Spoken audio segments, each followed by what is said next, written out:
What is the Greek word there when the first time the word God occurs? When the word was with God. What is the Greek word there?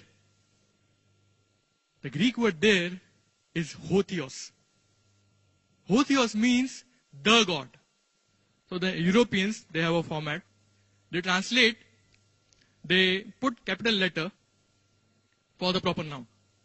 And they put small letter for the common noun. So here they put a capital G for God. So no problem.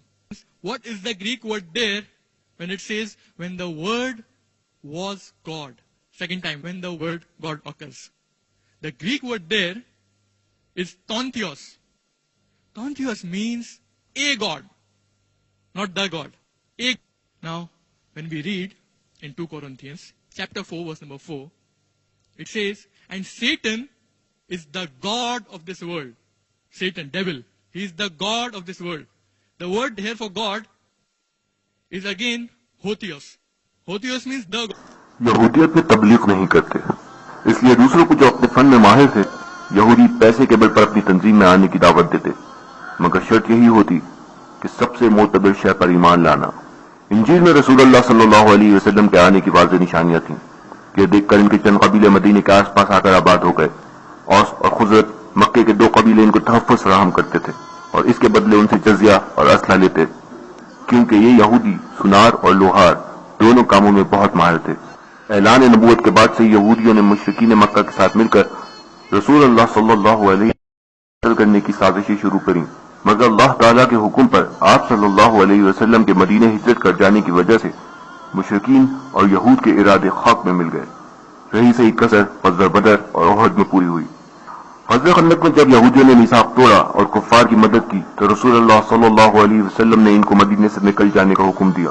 فتح خیبر کے موقع پر کافی یہودی مارے گئے، اور جب اللہ تعالیٰ کے حکم پر ان کو جزیرہ نما عرب سے نکال دینے کا حکم ملا تو کچھ تو بھاگ گئے اور کچھ روپوش ہو گئے۔ حضرت عمر کے زمانے میں ان کی جان پر بند آئی تو یہ جنوبی یورپ کے علاقے میں جا کر آباد ہو گئے۔ اسپین کے بادشاہ نے ان کو چوٹی کی نوک پر رکھا، اور جب 912 عیسوی میں عبد الرحمن سوئم اور اس کے بیٹے الحکم دوم نے اسپین پر قبضہ کیا تو ان کا سنہری دور شروع ہوا۔ 912 سے 976 عیسوی تک یہودی سائنس، تجارت، ریشم، پیسے اور غلاموں کی تجارت میں ملوث رہے اور اپنی طاقت بڑھائی۔ اسلام اور عیسائیت میں سود حرام ہونے کی وجہ سے یہ لوگ پیسے کے کاروبار پر حاوی رہے۔ سنہ عیسوی 1066 میں صلیبی جنگوں کے زمانے میں یہ یورپ جا کر آباد ہو گئے اور اپنی تنظیم کو مزید مضبوط کرتے رہے۔ سنہ عیسوی 1136 میں انہی لوگوں نے عیسائیت کا لبادہ اوڑھ کر رسول پاک صلی اللہ علیہ وسلم کے جسم مبارک کو حاصل کرنے کی کوشش کی، جس کی بشارت نور الدین زنگی کو رسول پاک صلی اللہ علیہ وسلم نے خود خواب میں دی۔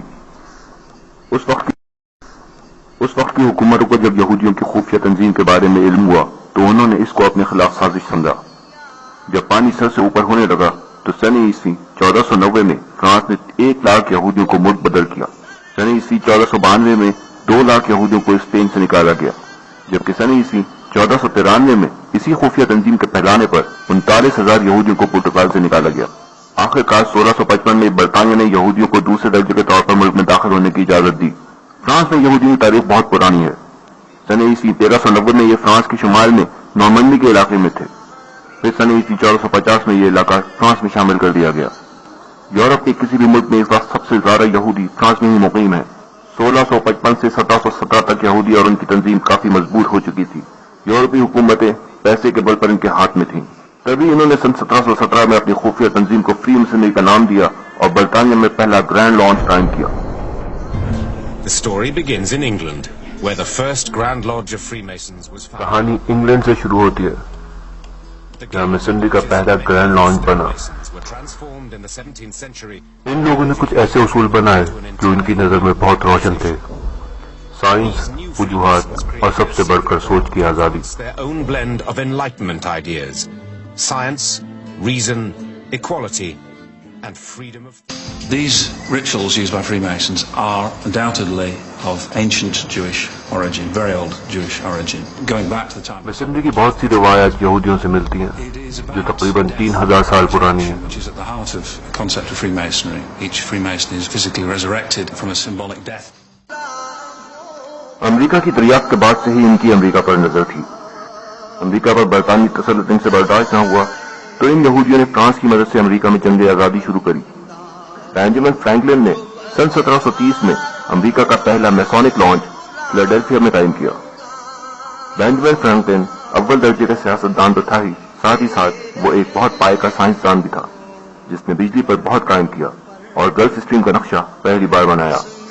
بینجامن فرینکلن امریکن ریولیوشن کے لیے امداد لینے فرانس گیا جہاں کے یہودیوں نے اس کو قرضے فراہم کیے اور ساتھ ہی ساتھ عسکری امداد بھی دی.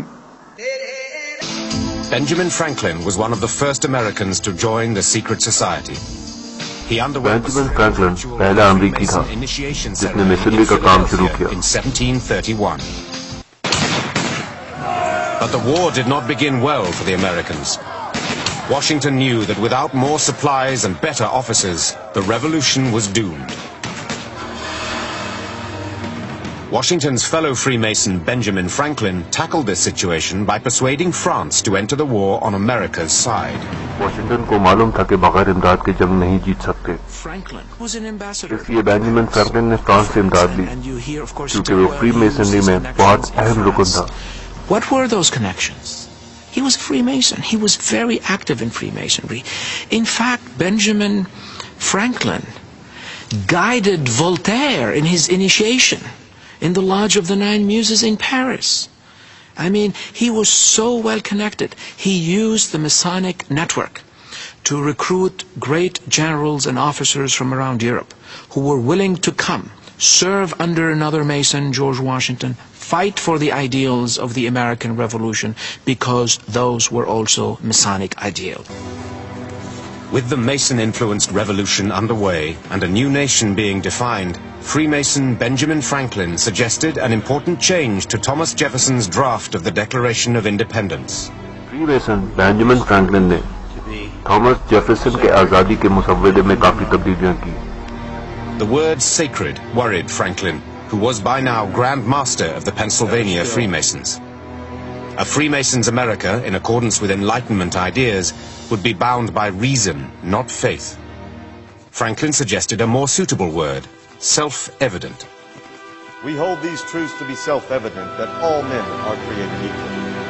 The Declaration of Independence is part of the same intellectual world as early Freemasonry. It's a world where God still exists, but you don't emphasize the specific things that divide you about religion. Of divine providence. These individuals were not primarily Christians in their belief system. They saw themselves as Christians in a very broad. یہ لوگ Christians جتنے ضرور تھے مگر تھے نہیں. یہ خدا کی بات نہیں کرتے. They talked about belief in man and the importance of doing good works in this life, on this earth. They talked about tolerance, progress, the need for men to band together to change society. Of the 56 men to sign the Declaration of Independence, 9 were openly Freemasons, the presiding officer John Hancock. The presiding officer John Hancock بھی But شامل تھا. America's most important founding Freemason was none other than George Washington. امریکہ میں جنگ آزادی جیتتے ہی یہودی بہت مضبوط ہو گئے. سن عیسوی 1781 میں بینجامن فرینکلن نے برطانوی حکومت سے امن معاہدہ کیا. امریکہ کے ہاتھ میں آتے ہی یہودیوں نے 1787 میں فرانس میں انقلاب شروع کرا دیا. پھر نیپولین کو جو سن عیسوی 1798 میں یو ایس اے فلیڈیلفیا میں رجسٹرڈ میسن تھا آزادی فرانس کے لیے بلایا اور آخر کار 1799 میں نیپولین نے فرانس کا تختہ پلٹ دیا اور یہودیوں کو مذہبی آزادی دی اور 1804 میں یہودی عورت سے شادی بھی کر لی. یہودیوں کی گرفت امریکہ پر مضبوط ہو چکی تھی. ادھر یورپ میں 1807 میں جب نیپولین کی حکومت پرتگال سے اٹلی تک پھیل گئی تو یہودی مضبوط سے مضبوط ہوتے چلے گئے. 1933 میں ادھر جرمنی میں ہٹلر نے یہودیوں کی بڑھتی ہوئی طاقت اور ان کی شیطانی تنظیم کے بڑھتے ہوئے اثرات کو بھاپتے ہوئے ان پر سختی کرنا شروع کری اور یہ نتیجہ نکالا کہ ان کو مار دیا جائے. جنگ عظیم 2 میں ہٹلر نے ان یہودیوں کے لیے ڈیتھ کیمپ بنوائے اور تقریباً 6 لاکھ یہودیوں کو مروا دیا. یہ یہودیوں کی تاریخ میں سب سے بڑی تباہی ثابت ہوئی. 1935 میں ڈالر کا موجودہ نوٹ جاری کر کے یہودیوں نے دنیا میں اپنی برتری ظاہر کرنے کے ساتھ ساتھ ایک نیا آرڈر جاری کیا جس کو نیو ورلڈ آرڈر بھی کہا جاتا ہے. ہٹلر نے ڈنمارک پر بھی قبضہ کر لیا مگر بادشاہت وہی برقرار رکھی. ہٹلر نے ڈنمارک کے بادشاہ کو حکم دیا کہ یہودیوں کو ڈنمارک سے نکال دیا جائے مگر بادشاہ اس بات سے راضی نہ تھا. پھر بھی یہودیوں کو سویڈن بھیج دیا. اس کے بعد ہٹلر نے حکم دیا کہ ڈنمارک میں جتنے یہودی ہیں وہ یلو اسٹار پہنے. یہ ایک ایسا بیچ تھا جس پہ پیلے رنگ کا ستارہ بنا تھا جس کے 6 کونے تھے. اور یہیں سے یہ یہودیوں کا نشان بنا. ڈنمارک کے بادشاہ نے یہودیوں کو سپورٹ کیا اور سب سے پہلے یلو اسٹار اسی نے پہنا اور حکم دیا کہ سب لوگ وہی اسٹار پہنے تاکہ یہودیوں کو پہچانا نہ جا سکے. یاد رہے یہ وہی ڈنمارک ہے جہاں سے ستمبر 2005 میں کارٹون شائع ہوئے جنہوں نے پوری مسلم دنیا کو ہلا کر رکھ دیا. ہٹلر کی شکست اور جنگ عظیم دوم کے ختم ہوتے ہی ان یہودیوں کے زیر اثر 51 ممالک نے یونائٹڈ نیشن قائم کی. ان 51 ممالک میں وہ ملک بھی شامل تھے جہاں انگریزوں کی حکومت تھی، جیسے انڈیا جو اپنے آزاد ہونے سے پہلے ہی سن 1945 میں UN کا ممبر بن گیا تھا. یونائٹڈ نیشن کا مقصد یہودیوں کے شیطانی ورلڈ آرڈر کو دنیا پر رائج کرنا اور امن کے نام پر آزاد ملکوں میں اپنی فوجیں اتارنا ہے. نیو ورلڈ آرڈر کا جملہ پہلی بار امریکن پریزیڈنٹ وڈرو ولسن نے پہلی جنگ عظیم کے دوران استعمال کیا اور یونائٹڈ نیشن کے ذریعے دوسری جنگ عظیم کے بعد اس کو تقویت ملی. اس شیطانی حکم نامے کے سامنے دو قوتیں تھیں، ایک روس اور دوسری مسلمان. اس کا حل یہودیوں نے نیٹو قائم کرتے بنایا. نیٹو ایک ایسی آرگنائزیشن ہے جو خالصتاً یہودیوں کے مفاد کے لیے ہے، جس میں مغربی یورپ، امریکہ اور کینیڈا شامل ہے. یونائٹڈ نیشن اور نیٹو کے بنتے ہی یہودیوں نے فلسطین کے علاقے میں اپنا ملک اسرائیل بنایا. اسرائیل وہ واحد ملک ہے جس کی کوئی سرحدیں نہیں. اسرائیل کے فیوچر میپ میں جو سرحدیں دکھائی گئی ہیں ان میں پورا جزیرہ نما عرب شامل ہے. امریکہ کی 231 سالہ جمہوریت میں اب تک جتنے بھی پریزیڈنٹ آئے ان میں سے 27 کنفرم نیشن تھے، جبکہ 6 ایلومیناٹی کے ممبر تھے جو فری میسنری کی ہائر برانچ ہے، اور 2 ایسے تھے جو فری میسنری اور ایلومیناٹی دونوں کے ممبر تھے. 70 کی دہائی میں روس نے افغانستان پر حملہ کیا. یہودی روس کو پہلے ختم کرنا چاہتے تھے، شاید اس لیے کہ مسلمان طاقت میں روس سے کم تھے اور ان کو بعد میں آسانی سے ختم کیا جا سکتا تھا. انہی یہودیوں نے مسلمانوں کی پاکستان کے ذریعے مدد کی اور بالآخر میں اللہ تعالیٰ نے مسلمانوں کو فتح دی اور 1992 میں افغانستان میں آزاد اسلامی حکومت وجود میں آئی. یہودیوں نے مسلمانوں کو ختم کرنے کا کام شروع کیا اور سن 1995 میں $20 کا نیا نوٹ جاری کیا. ایک خاص طریقے سے اس ڈالر کو فولڈ کریں تو آپ دیکھیں گے کہ ٹوئن ٹاورز تباہ ہو رہے ہیں.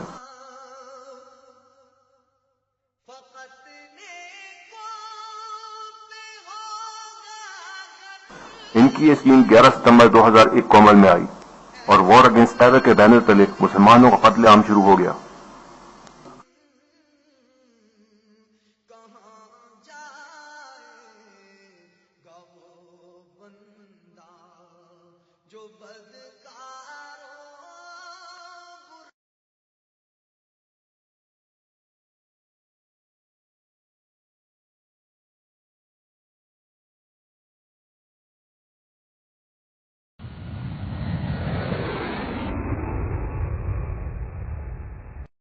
دجال کے ذاتی طور پر ظاہر ہونے سے پہلے اس کا ایک نظام یا سسٹم دنیا پر رائج کیا جائے گا. یقیناً یہ سسٹم وہی لوگ رائج کریں گے جو اس کے آنے کے انتظار میں ہیں، یعنی یہود اور ان کے حواری. بخاری شریف میں حضرت عبداللہ رضی اللہ تعالیٰ عنہ سے روایت ہے کہ رسول پاک صلی اللہ علیہ وسلم نے لوگوں کے سامنے مسیح دجال کے بارے میں بتایا کہ اللہ ایک آنکھ والا نہیں، جبکہ دجال سیدھی آنکھ سے اندھا ہوگا اور اس کی دوسری آنکھ ایسے باہر ہوگی جیسے انگور. اگر آپ اس آنکھ کو غور سے دیکھیں جو ڈالر پہ بنی ہے اور جو فری میسنری کا نشان بھی ہے تو یقیناً آپ اس بات کو نوٹ کریں گے کہ یہ آنکھ بھی الٹی آنکھ ہے.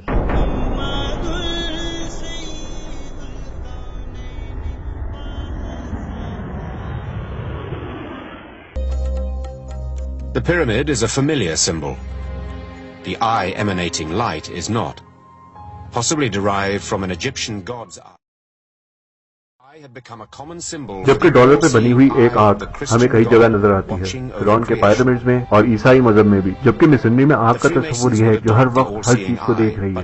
وہ چیز کیا ہے یہ کوئی نہیں جانتا. For America's founding fathers, the all-seeing eye was a way of acknowledging God without referring to a specific church. They have an all-seeing eye to suggest the notion that somehow, without a specific Christian God concept, someone, some being, some presence is overlooking the world.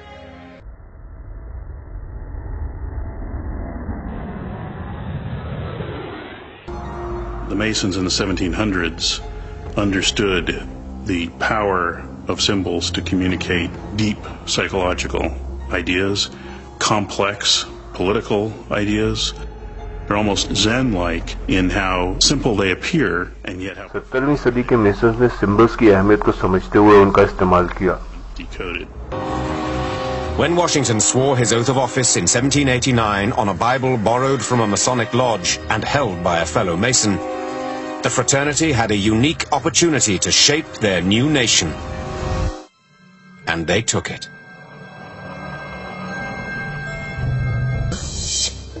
In the early days of the American Republic, President George Washington, a Freemason worshipful master, played a key role in designing the city that would bear his name. George Washington, he's intimately involved with his creation, a creation of this new capital city right near his home.